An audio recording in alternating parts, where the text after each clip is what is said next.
আসসালামু আলাইকুম। বেদর্শক আজকে আলোচনা করব স্বপ্নে অগ্নি পূজা করতে দেখলে বা আগুনের পূজা করতে দেখলে কি হবে। পৃথিবীর বিখ্যাত স্বপ্নের ব্যাখ্যাকারক আল্লামা মোহাম্মদ ইবনে শিরিন রহমাতুল্লাহ কিতাব থেকে আলোচনা করব। কেউ স্বপ্নে দেখলো সে অগ্নি পূজায় লিপ্ত আছে বা আগুনের পূজায় লিপ্ত আছে, তাহলে ব্যাখ্যা হবে এটা তার দিনী ব্যাপারে শয়তানের প্ররোচনা ও অবৈধ হস্তক্ষেপ দেখতে পাওয়ার আলামত। স্বপ্নে আগুনে উপাস্য করার সময় যদি আগুনের শিখা থাকে বা শিখা না থাকে তাহলে স্বাভাবিক হয়, তাহলে অর্থ হবে সে অবৈধ সম্পদ ও হারাম মাল অন্বেষণ করবে।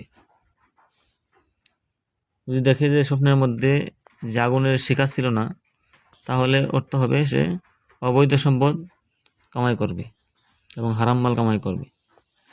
আল্লাহ রাব্বুল আমিন আমাদের সবাইকে এ সমস্ত স্বপ্ন থেকে হেফাজত করুক, আমিন। আসসালামু আলাইকুম ওয়া রাহমাতুল্লাহি ওয়া বারাকাতুহু।